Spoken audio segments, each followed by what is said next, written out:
Right. So today we're going to do a deep dive into something really interesting. Okay. It's a vision. It's a vision to bring the gospel to over 20,000 communities Wow. in the Philippines. Okay. These are called barangays. Right. And the document we're looking at is called A Vision Beyond Statistics. The vision beyond statistics. I like that already. Yeah. So, I mean, that's really what we're going to try to do today, right? We're going to look beyond those numbers Yeah. and try to kind of get into the human element. I think that's important, right? Because just hearing 20,000, Right. that's a huge number. It is. And so what does that really mean? And it's a lot of people, right? Yeah, a lot of individuals, a lot of stories. Absolutely. And the document kind of highlights that, And so think about it this way, right? We're talking about Barangay Uno in Palawan. Okay. Okay, so this is one specific community, but it kind of represents, all of these different communities all across the Philippines. Right, using this one as a microcosm. Yeah, exactly, a microcosm. And it's so interesting because, one of the things that the document really emphasizes is this idea of a spiritual void. Spiritual void. Yeah, and it's not just about, not having a church building. Okay, yeah. Right. It's deeper than that. Right. It's about that consistent spiritual nourishment that you get as part of a faith community. Yeah, and the feeling of community. Yes. Right, like the support that you get Absolutely. from being part of a church. It's a sense of belonging and purpose even. Absolutely. That I think is missing, if that's not present in a community. Well, and the document gives us this really interesting example. It talks about this woman ailing Nina. Okay. And she's in Barangay Uno. And, she's just kind of going about her life. Right. She's working hard. Yeah. She's raising her kids. But there's this sense of yeah, like something's missing. Yeah, like something's missing. And it's not explicitly stated in the document. Right. But you get the feeling that she's longing for something more. I think we can all relate to that, Exactly. Like that feeling of there's got to be something more to life. Yeah. And so, when we think about these 20,000 barangays, right. They're not just numbers. Yeah. It's not just a statistic. They're not just data points. Exactly. Right. These are real people. They're full of people just like ailing Nina. Exactly. And the document really drives that point home, I think. Okay. It says they're a vivid mosaic of human lives, histories, and yearnings. Yeah. It is a mosaic, of all these different experiences and stories and hopes and dreams, Yeah, and so think about like a farmer. Okay. He's out there in the rice paddy, right? He's working the land. Right. He's providing food for his family. Food for the community. Yes. Yeah. But where does he get that spiritual sustenance? Exactly. Where does that come from? Right. Where does he find that deeper meaning? Right. Is it just the physical? Yeah. Or is there something beyond that? Absolutely. And then you think about like a fisherman.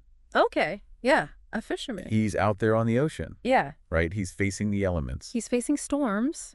He's facing storms. He's facing, the unpredictable nature. Absolutely. Of the sea. Unpredictable bounty of the deep. Right. Exactly. And so where does he find his anchor?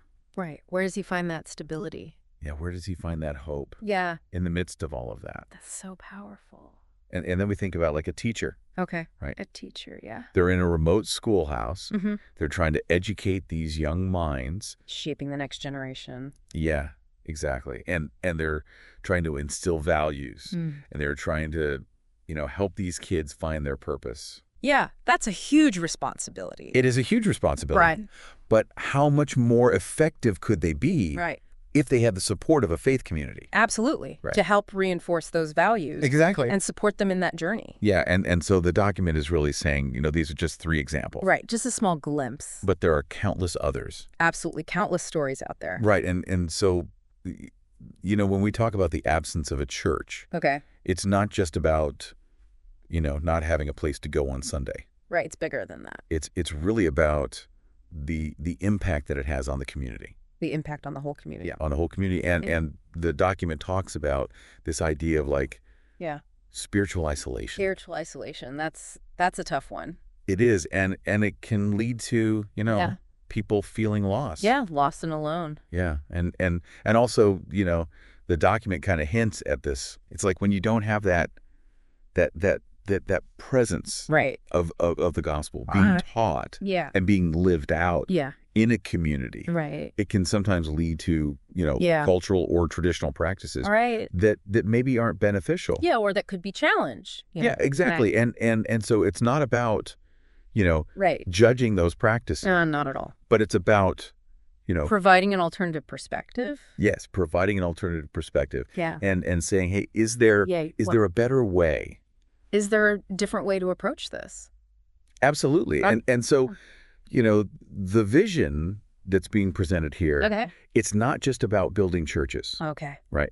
It's about creating... It's about building community. Yes. It's about creating these vibrant... Right. Vibrant and inclusive? Yes, inclusive communities. Yes. And these communities are meant to be, hubs. Hubs of activity. Yeah, for social support. Right. Social and emotional support.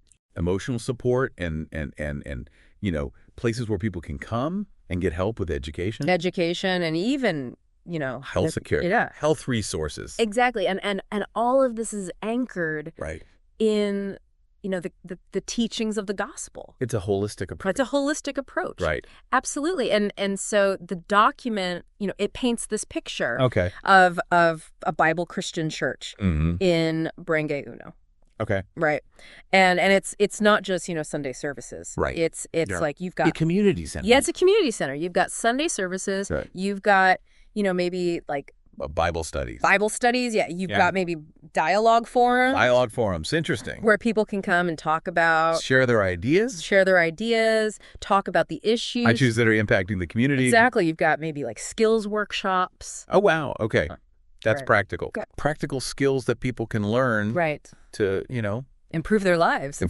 Yeah, and you've got youth groups. Youth groups, that's important. Right, where young people can come and be mentored. Be mentored and find community. Find community, exactly. And so it's this really... a vibrant picture. It is a vibrant picture of what a church can be in a community. What it can be beyond just the Sunday service. And so, the question is, how do you actually do this? Right. How do you make this happen? Right. How do you reach... Especially on such a large scale? Yeah. 20,000 communities. 20,000. And the document, it's very clear about this. It says it's going to take a nationwide movement. Wow. A nationwide movement. Okay. Yeah. And it's going to require the involvement of... everyone. Pastors, community leaders, educators, everyday citizens, everyday people. Right. Like everyone needs to be involved. I love that everyone has a part to play. Absolutely. And the document also acknowledges that there are going to be challenges. I would imagine there would be. Right. There are going to be logistical challenges of getting to some of these remote areas. Sure, just the geography of the Philippines. For geography, exactly. And then there are going to be cultural differences. Yeah, all the different islands have different cultures and languages. Absolutely. And then there's the question of funding. Right. It takes resources to do this kind of work. It does. But the document doesn't see these as, insurmountable obstacles. Okay. It says that these challenges are actually... opportunities. Opportunities. Okay. Yeah, opportunities for innovation. Oh, I like that. Right, and opportunities for deeper community engagement. So it's about seeing the challenges as a way to grow and learn. Absolutely, and the key things that the document talks about is collaboration. Yeah. And it specifically says, we need to move beyond fragmented mission efforts. Okay, so not just working in silos. Exactly. But working together. And it talks about this idea of breaking down silos. Breaking down silos, yeah. Right. Yeah. So historically, you might have had... Right, different denominations. Or different organizations. Different mission organizations, all kind of... doing their own thing, yeah. Yeah. And the document is saying, that's not going to work. That's not going to cut it. We need to come together. We need to work together. We need to cooperate. Yeah. And it's this shift from competition. Yeah, competition to cooperation. From cooperation, yeah. Right. And recognizing that we're all on the same team. We're all on the same team. Yeah. We all have different gifts. And resources. Yeah. And we need to bring all of those together. To achieve a common goal. To achieve this common goal. Yes. And so the document, it actually lays out the roles of different stakeholders. Oh, okay. So it gets specific. It gets specific, yeah. And so you've got, first of all, faith-based institutions. Okay, like seminaries? Yeah, seminaries, theological schools. Theological schools. Christian universities. Right. And their role is really to equip leaders. Yeah, to equip the next generation of leaders. Right. Right. And then you've got mission agencies. Okay. And they provide logistical support. Okay, that's important. Yeah, they often have, experience. Yeah, experience working in different cultures. Cross-cultural experience. Cross-cultural experience, exactly. And then you've got, church networks. Okay. Right. And these are the churches that are already established. Right, the ones that are already there. Yeah.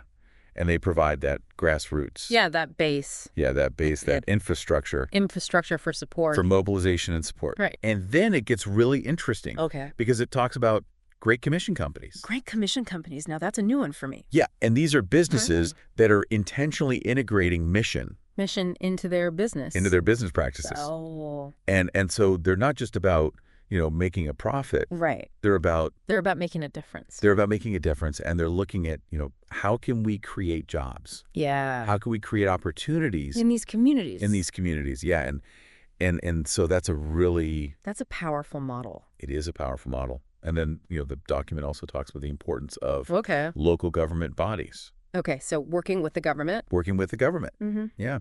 And grassroots organizations. Grassroots organizations. And these are the organizations that are, really in touch. They're on the ground. They're on the ground, yeah. They understand the local culture. The nuances of the culture. They understand the needs of the community. Exactly. And so they're essential. They're vital. For ensuring that, whatever's being done is actually culturally relevant. Yeah, and the document even talks about global partners. Okay, so international collaboration? Yeah, international collaboration. And so you've got this picture of this huge network of different groups. All working together. And the document describes it as a unified yet diverse movement. Unified yet diverse. Yeah, and that's really important. Right, because it's recognizing the strength and diversity. Exactly. And so, in this day and age, we can't talk about reaching people without talking about technology. Technology, of course. And the document describes technology as a force multiplier. Force multiplier. I like that. Right. Yeah. And it talks about how is it being used? How it's being used in really innovative ways. Okay. So first of all, social media evangelism. Okay, so using social media. Using social media, yeah. So we're talking about Facebook, YouTube, TikTok. Wow, even TikTok. And using these platforms to share the gospel message. Wow, in creative ways. Yeah. Yeah. And then you've got mobile discipleship apps. So these are apps that you can download on your phone. Right on your smartphone. Yeah, and they provide Bible studies. Yeah. They provide training materials. And they're often available in local languages. That's important. Yeah, and then, for areas that don't have good internet access. Right, because not everyone has access. Yeah, not everyone has access. So the document talks about, the importance of radio and podcast ministries. Podcast ministries, that's us. That's us. Yeah. Wow. And these are still, very effective ways of reaching people. Reaching a wider audience. Yeah. And that one of the things that I found really fascinating was the use of AI-powered language translation. Oh, wow. That's cutting edge. It is cutting edge. And so, the Philippines has a lot of different languages. Yeah. And so this technology can help bridge that gap. Yeah. And so it's really exciting to see how technology is being used. Absolutely. It's exciting to see the possibilities. And the document makes this really important point. Okay. It says that the digital sphere has essentially become a new mission field. A new mission field. Wow. Yeah. And so, So we need to be present there. And it talks about how, Filipino believers from all walks of life. Yeah. So pastors, youth, young people, professionals, yeah. Everyone can be involved. Everyone can have a part in reaching people online. Yeah. Right. So it's not just about the professionals. Yeah. Exactly. It's about everyone. So you can be involved in online conversations. You can be involved in virtual Bible study groups. Yeah. You can be creating content that's relevant to your culture. That's tailored to the Filipino context. Exactly. And so it's really exciting to see how technology It is. It's empowering people to share their faith. To share their faith and connect with others. Yeah. But the document also makes this really important distinction. Okay. It says that technology is just a tool. Okay. Right? It's not the end-all, be-all. And it's not the solution in and of itself. Exactly. And so it's important that the gospel is also being lived out. Yes. In real life. And in real life. Yeah, in tangible ways. Tangible ways. And so the document talks about these community-driven strategies. It's community-driven strategies. Okay. And these are so important. Okay. Because they're really about meeting people. Yeah. Meeting people where they are. Where they are, yeah. Yeah. And so one of the things that the document talks about is barangay-based house churches. Okay. So smaller gatherings. Smaller gatherings, yeah. And these are kind of like the foundation. To foundation. For a church, for a larger church. Yeah. And they're small, they're intimate. More personal. More personal. Yeah. And so it's a great way for people to kind of connect. Connect with each other. Connect with each other. Yeah. Yeah. And then the document talks about, you know, volunteer-led community service initiatives. Okay. So people just volunteering. Volunteer. Yeah. So our time and resource. Their time, their resources, their skills. No. And so you might have, you know, medical missions. Medical missions. You might have feeding programs. You might have livelihood training. Livelihood training. So helping people. Helping people, yeah. Provide for their families. Provide for their families, exactly. And these are all ways of showing love. Showing love. Yeah. Demonstrating the love of Christ. Tangible ways. Tangible ways, exactly. And then the document talks about the importance of partnering with local leaders. Local leaders. So yeah, so government officials. Educators. Civic groups. Okay. And this is all about, you know, really becoming part of the fabric. Part of the community? Part of the community, yeah. And so the document presents this really compelling vision. Okay.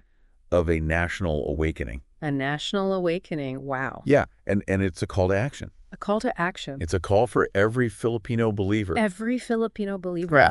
Pastors, youth.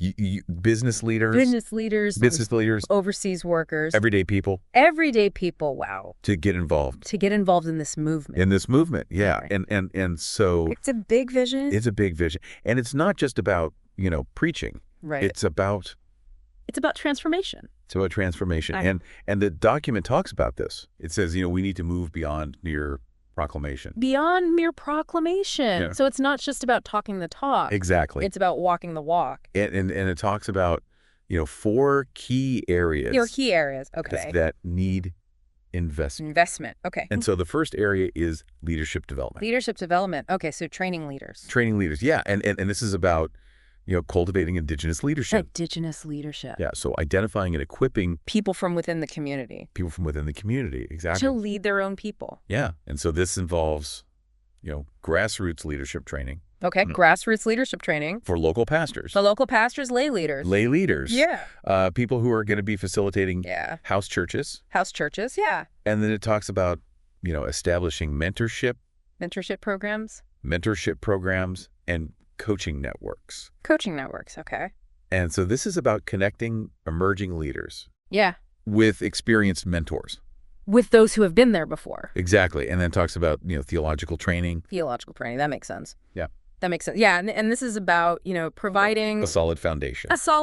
Yeah, but also making sure that the training is relevant. Relevant to the context. To the context, yeah. Yeah. To the culture. To the Filipino culture. Exactly. And so the second area. Okay. The document highlights is economic empowerment.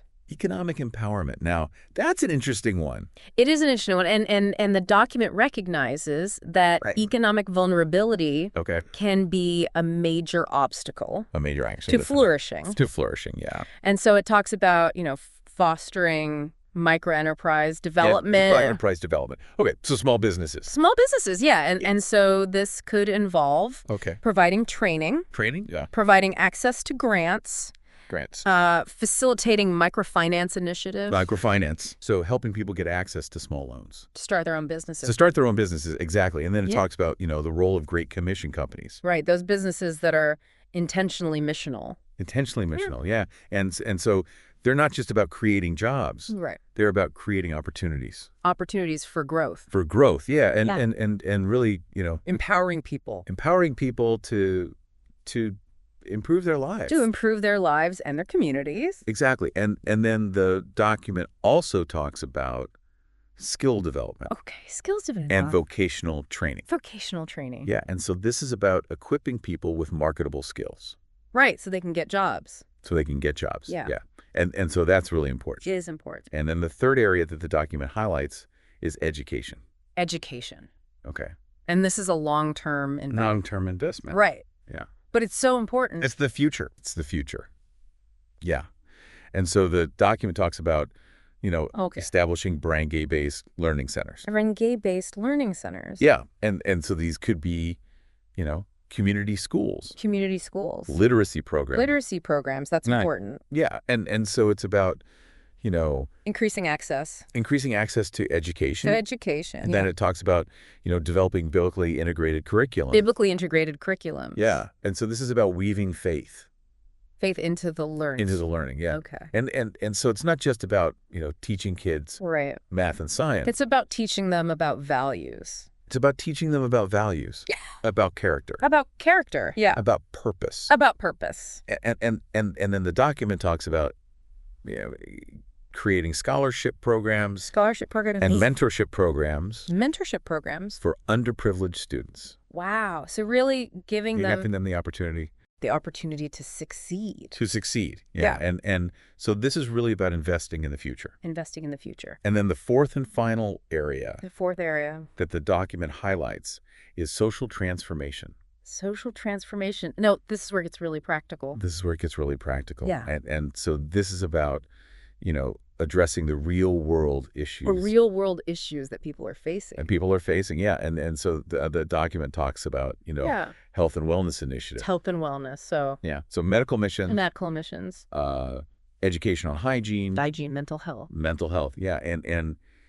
And so it's about, taking care of the whole person. Taking care of the whole person, exactly. And then it talks about, disaster response and relief. Disaster response and relief because the Philippines. The Philippines is prone to natural disasters. Prone to natural disasters. Yeah. And so it's important to have systems in place. Systems in place to help people. To help people. Yeah. In times of crisis. In times of crisis. Yeah. And then the document also talks about advocacy. Advocacy, okay. And justice ministries. Justice ministry. So working to address injustice. Address injustices, yeah. Mm-hmm. So things like human trafficking. Violence. It's corruption. And so it's really about, demonstrating the transformative power. The transformative power of the gospel, yeah. In all areas of life. In every area of life. Wow. And so, when you look at all of these different strategies. It's a comprehensive plan. It is a comprehensive plan. Yeah. And the document really paints this picture of the Philippines. Okay. Not just as a mission field. Okay. But as a mission force. The mission force. So sending out missionaries. Sending out missionaries, yeah. And it talks about, how the Philippines has the potential to be a global leader. A global leader in missions. In missions, yeah. That's incredible. And it highlights the key elements that would make that possible. Okay, so what are those elements? So first of all, that collaboration. That collaboration that we talked about. Yeah, the sharing of resources. Sharing resources. The embracing of technology. The use of technology. And then that unwavering commitment to the Great Commission. That unwavering commitment to the Great Commission. Yeah. Expert speaker. Yeah.